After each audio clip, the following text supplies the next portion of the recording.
4 people were arrested Monday after allegedly conspiring to fire a cocaine-filled arrow into the Fayette County Jail. This is, believe it or bullshit, the arrow never made it inside. Instead, police say the group's aim was so spectacularly off that the projectile sailed across a highway and struck a reinforced window of an unrelated building.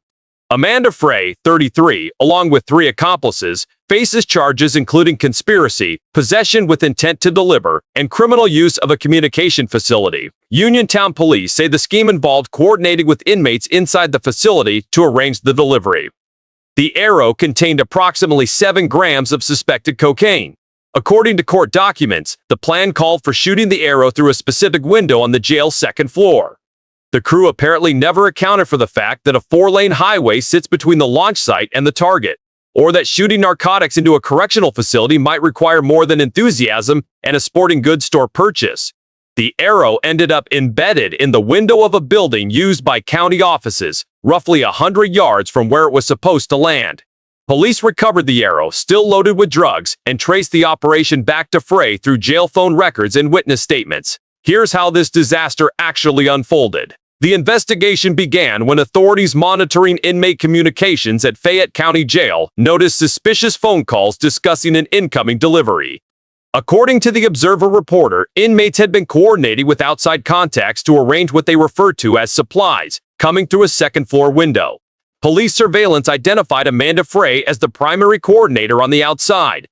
On the evening of June 16th, officers observed Frey and her crew setting up in a wooded area across from the jail. They had a compound bow, a quiver of arrows, and what investigators later confirmed was roughly 7 grams of cocaine packaged in small baggies and taped to an arrow shaft. The plan, such as it was, involved shooting the cocaine arrow through a window on the jail's west side, where Confederates inside would retrieve it. What the conspirators apparently failed to consider was trajectory, wind resistance, or basic fucking geography. Route 199 runs directly between the launch point and the jail, a 4-lane highway with steady traffic. Instead of arcing into the jail, the arrow sailed over the highway and punched through a reinforced window of the Fayette County Administrative Building.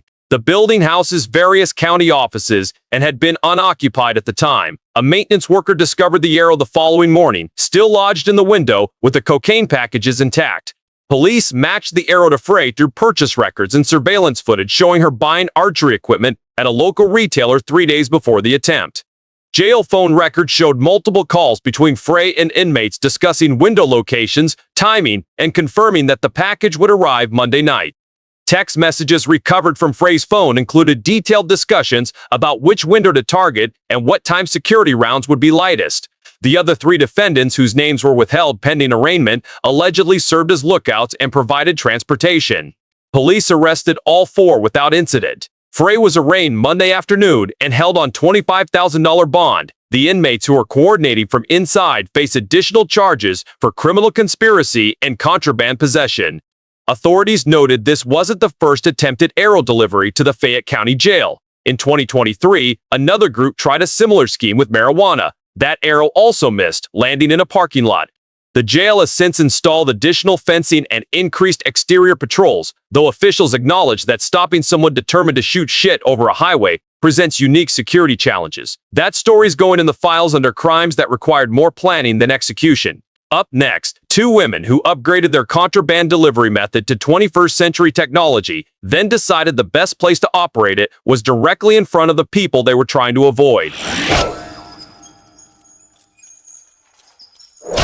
2 women were arrested Thursday outside Washington State Prison in Georgia after authorities caught them operating a drone loaded with methamphetamine and cell phones. The women were sitting in their vehicle in the prison parking area when officers approached. Tiara Monique Threats, 34, and Tanisha Monique Riley, 41, faced charges, including conspiracy to commit a felony, crossing guard lines with contraband, and trafficking methamphetamine. The Georgia Department of Corrections had received intelligence about a planned drone delivery and coordinated with local law enforcement to intercept the operation. Officers observed the women launching the drone from their car and tracked its flight path toward the prison yard before moving in. The drone was recovered mid-flight, carrying approximately 2 ounces of methamphetamine and 3 cell phones. Both women remained in custody at Washington County Jail. According to investigators, the delivery was coordinated with inmates inside who were waiting to retrieve the package when it landed. The women apparently decided the best surveillance position for a covert prison contraband operation was the facility's own goddamn parking lot, where corrections officers routinely patrol and monitor vehicles. Here's what investigators pieced together. The Georgia Department of Corrections had been monitoring intelligence about an incoming contraband delivery to Washington State Prison for several days prior to Thursday's arrests. Inmates inside the facility had been making calls and sending messages referencing a Thursday evening drop, coordinated with outside contacts. Officers staked out the prison perimeter Thursday afternoon and identified a vehicle matching descriptions from intercepted communications. The vehicle pulled into a public area adjacent to the prison grounds around 6:30 p.m.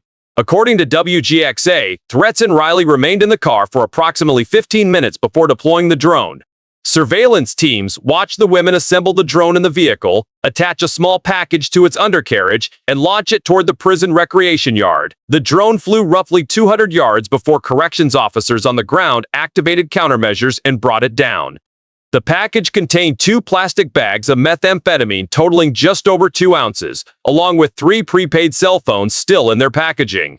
Each phone had been pre-programmed with contact numbers matching inmates inside Washington State Prison. Officers approached the vehicle before the women could leave the area.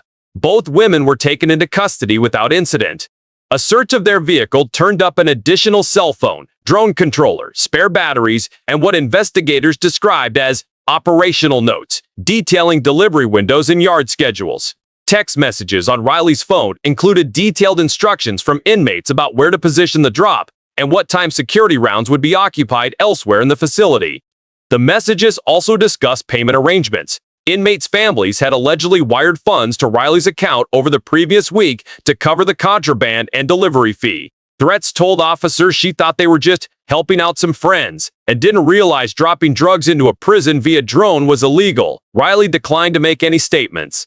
Both women were charged with conspiracy to commit a felony, crossing state guard lines with contraband, and trafficking methamphetamine. Additional charges may follow pending forensic analysis of their phones and financial records.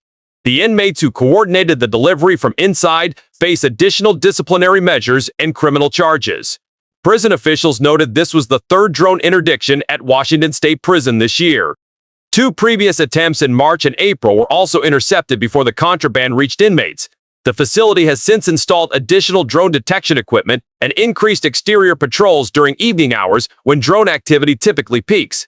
Investigators acknowledge that drone deliveries represent an evolving challenge for correctional security. The technology is cheap, accessible, and allows smugglers to bypass traditional entry points like visitation areas or mailrooms. What investigators found remarkable in this case wasn't the method, it was the complete absence of operational security. Sitting in a prison parking area while flying contraband into the yard is roughly equivalent to robbing a bank while parked in the drive-through lane. Both women remain in custody pending arraignment. Their bond hearings are scheduled for later this month. Tonight we covered 2 stories about people who had every opportunity to reconsider their involvement in deeply stupid criminal enterprises and simply chose not to. One group fired cocaine across a highway with a bow and arrow. Another sat in a prison parking lot flying meth via drone. So here's the question. What's the dumbest thing you've seen someone escalate when they should have just walked away? Work dispute, relationship drama, neighborhood beef, doesn't matter. Real stories only. Drop them in the comments. That's Believe It or Bullshit.